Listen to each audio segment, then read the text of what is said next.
So you probably saw this dude doing this, and this, and this. Or you saw this dude doing this.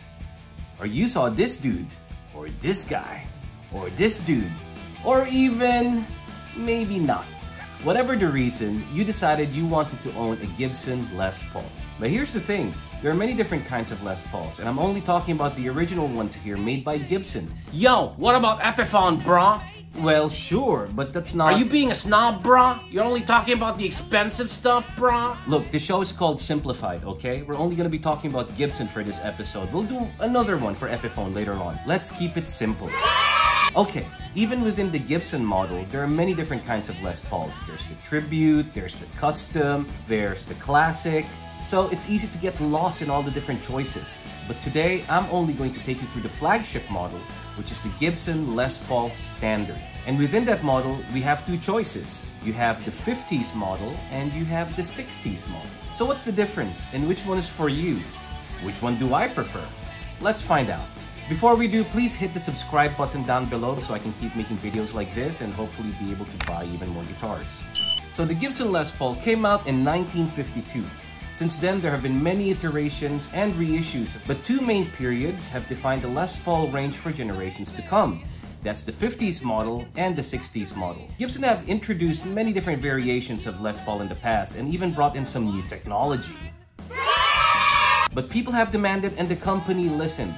They wanted stuff that made the Les Paul model so loved in the first place. And that boils down to specs that you can find either on the 50s or the 60s model. Okay, but what's the difference? The 50s has a mahogany body with a maple top with nitrocellulose finish, which makes it nice and glossy. It comes with the ABR1 Tune-O-Matic bridge with stop bar tailpiece. It has a mahogany neck with a rosewood fretboard. And here's the important thing. It has a fatter neck than the 60s model. That's one key thing here, guys. Why does it matter? Well, there's playability. I mean, a thicker neck will make it harder for you guys to shred, but it makes you grip the neck a certain way, which affects your playing and you end up playing like a blues god. No, just kidding, but it's really cool. And it's preferred by this guy. Also here on the headstock are vintage deluxe tuners with perloid plastic heads. Here's the other defining thing, the pickups. These are Bursbucker 1 and 2s with Alnico 2 magnets. They have a slightly lower output than the 60s model, but they also produce a sound that is creamier. And here is how it sounds.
Now, special note guys, the 50s model also comes with P90 pickups. These look like white soap bars and they have a different tone as well, a bit like a single coil, but still fatter than single coils. Unfortunately, I don't have a model that I can demo for today's show, but trust me, it sounds great. So now, how about the 60s model? Well, the body is the same, mahogany body with maple top, also with a glossy nitrocellulose finish. You also get the ABR1 Tune-O-Matic bridge with stop bar tailpiece. But the neck is slimmer. Because in the 60s, Gibson decided to have slimmer necks on the Les Pauls, probably to account for the more virtuoso styles of music coming out of that era. And the tuners are different from the 50s model. These are Grover Rotomatic tuners. Are they functionally different from the 50s Perloy tuners? Not really, at least not in my opinion. And the pickups, of course, are different. These are Burstbucker 61R for the neck and 61T for the bridge, which uses Alnico 5 magnets. They have a hotter output, meaning a bit louder with a bit more kick. And here is how it sounds like.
So there you have it, guys, the 50s model and the 60s model.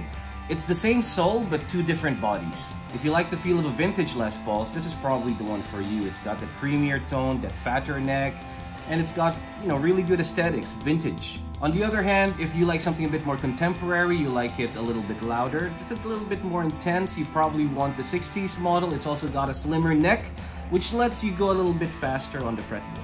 But personally for me, I would go with the 50s model. It lets you feel at one with the instrument because of the thicker neck, so you really feel every chord, every note that you play. And plus, check out this gold top finish, man. Come on. If you don't stand out on stage with this, you're probably doing something very wrong. So what about you guys? Which one do you prefer? Please let me know in the comment section down below. That's it for me, guys. Hope this episode gave you a better insight into these two fine instruments and let you understand better which one is for you. Till next time, guys, this is Mike Fillon, aka Loud Mike. Hoping you keep discovering new music, new sounds, new instruments, and new experiences. I leave you now with some lyrics by Guns N' Roses from the song Breakdown. The one you love is the one that should take you higher.